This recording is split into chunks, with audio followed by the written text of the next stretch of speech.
Hello, everybody. Amara Ravenfire here, and I wanted to talk to you guys today about something kind of important. A few things, actually. You may have noticed I have not uploaded a video game video today. Unfortunately, my laptop junked out on me.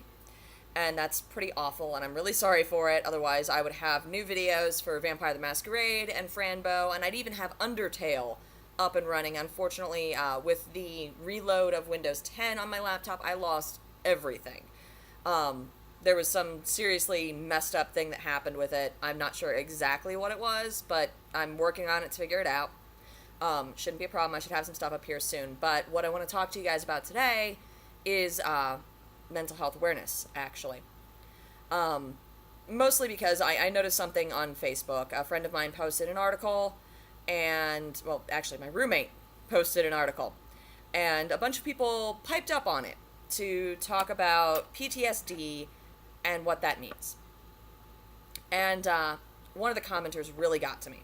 I mean, like, I was seeing red for a good 10 or 15 minutes, and I feel awful for that because I don't get that angry normally. I don't. It takes a lot to get me to that point, but I was legitimately seeing red.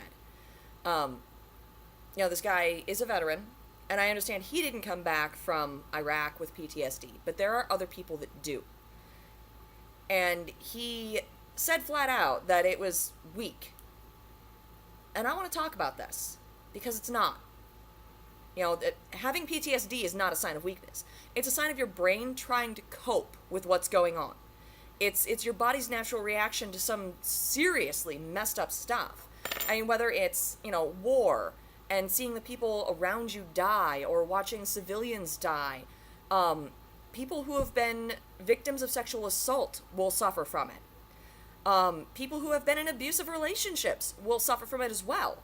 And this is kind of a huge deal.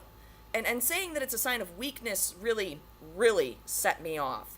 Mostly because I've had personal experiences and I do suffer from a mild form of PTSD. I also suffer from depression and anxiety. So, calling me weak because my brain has to handle it a certain way is not okay. And there are tons of other people, both in my life and people out there who aren't in my life. Soldiers who have returned from war. I've got an uncle that actually came back from Vietnam. And I'm pretty sure he suffers from PTSD. I'm actually about 95% certain. He presents a lot of the symptoms of it. Disorganized thought. I can't say for certain whether or not he suffers from flashbacks. I'm not around him a lot. He lives over in Missouri and I'm here in Illinois, so I can't really say for sure that that's what's going on there. I personally, if people raise their voices around me, I shut down. And I can't help it. There's nothing I can do to control it. I can't stop it. I can't logically think my way through it. All I can do is sit there and go, this panic attack will be over soon. That's it. That's all I can do. There's no medication that can help with PTSD. There's no behavioral cognitive therapy that can help with PTSD other than realizing that you're in the middle of an episode and you'll get through it. And sometimes with people, especially those who go off to war, it doesn't work that way. They can't just say, hey, obviously I'm in the middle of an episode, wham bam, thank you ma'am, it'll be done soon enough. No. Sometimes it comes with flashbacks. In my case, it presents with nightmares. I wake up at all hours of the night, sweating and shaking because of what I was dreaming about. And I'm not going to go too much into it. You guys don't really need to know everything that happened. You just need to know that it did happen.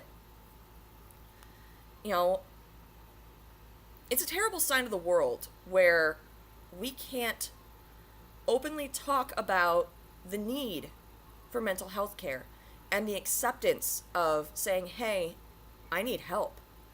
When there are still people out there that go, oh, well, that's weakness, that's blah, blah, blah. No, that's fucking dumb. Like, straight up, if you need help, if you are depressed, if you suffer from so much anxiety, you don't want to go out of the house. If you have nightmares day in and day out, if you suffer from flashbacks, I don't care what it is. I don't. Go get help. That's a lot of where it comes from. Is people, and especially with things going on in the world, things like The shooting in Colorado with the guy who was emulating the Joker. The first thing that everyone goes to blame is video games. That's not right. It's 9 times out of 10, there was some traumatic experience in the past that will cause these sorts of delusions, that will cause these sorts of problems. Mental health is a serious issue. And the fact that people don't feel like they can go and get help because it makes them weak is wrong. The fact that there are people out there that are saying if you go and seek help, you're weak. If you are depressed and you can't get yourself out of bed, well, you're just weak. No. No. That is not what this is. The fact that you can recognize that you have trouble getting out of bed in the morning because you just don't want to, that's strength. That's looking at it and going, hey, I can't do this. I'm not saying don't get out of bed. I'm saying make yourself get out of bed. And then contact someone who can help. Talk to a friend. Talk to your boyfriend or girlfriend, your significant other, your husband, your wife, your parents, your friends. I don't care who. Talk to somebody. Talk to anybody. Talk to a stranger on the train. Sometimes that can help. I got really lucky.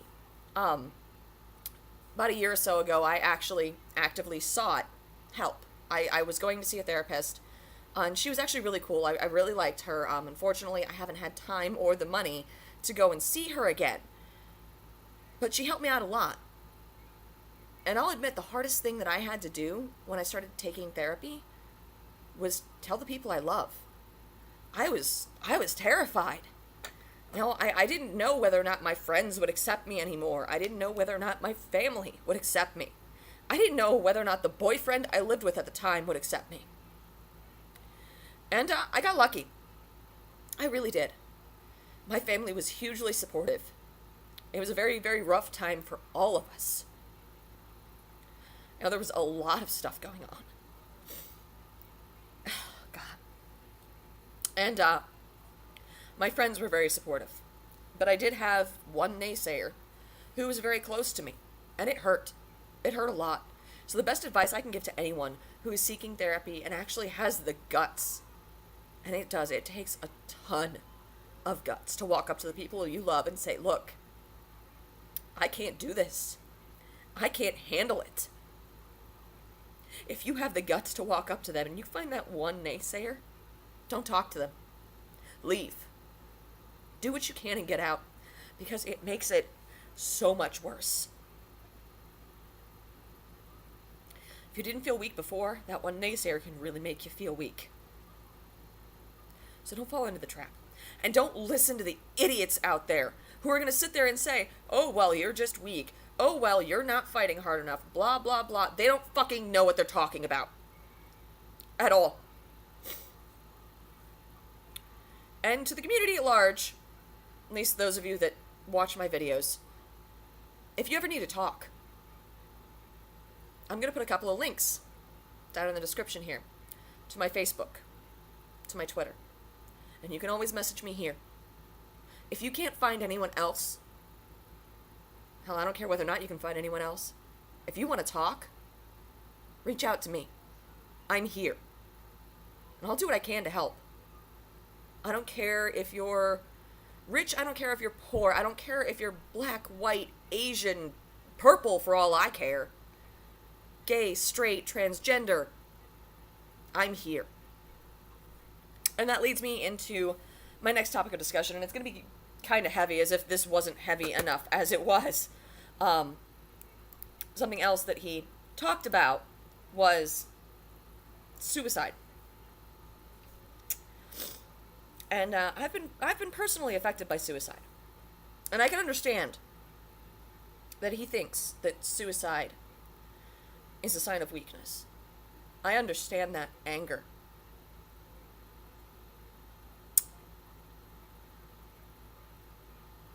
But I can't condone it. More and more now, we're seeing people, teens and adults and children. Children who are committing suicide. 6 years old, 8 years old, 80 years old, I don't care. All of these people are hurting themselves because they don't see another way out. You know, I saw another article on Facebook this morning about an LGBT teen who committed suicide after nurses refused to use their preferred pronoun. A teenager. Not as a cry for attention. Someone who legitimately felt that they were another gender than the one they were assigned at birth. That their genetics assigned at birth. Killed themselves.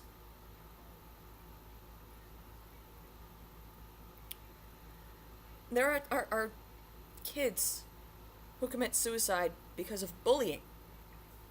And because of cyberbullying, which is a topic of a whole nother vlog that I will get to eventually, once I can manage to finish the research and compose my thoughts on it.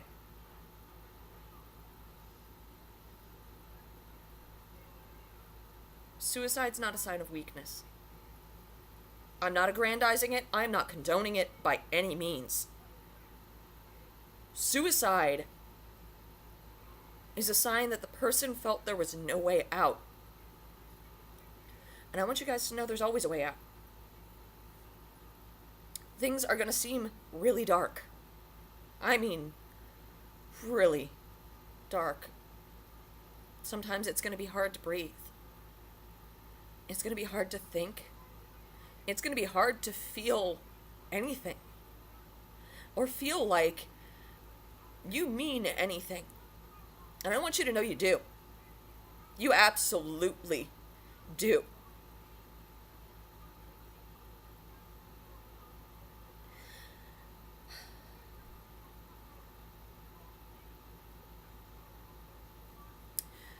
You mean something. To your family. To your friends. To the people who support you. And the people who love you. And I know sometimes it doesn't seem that way. But please,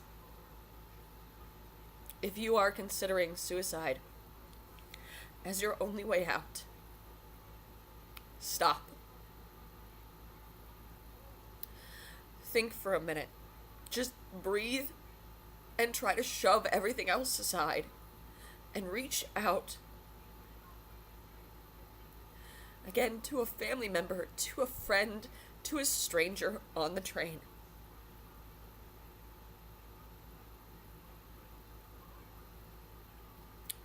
Don't fall in to the mental trap and deny the world what you can do. And if you need to, I am here. I will always listen. And I will do what I can to help. But please do not take that last step. Don't hurt yourself and then hurt everyone else around you through it.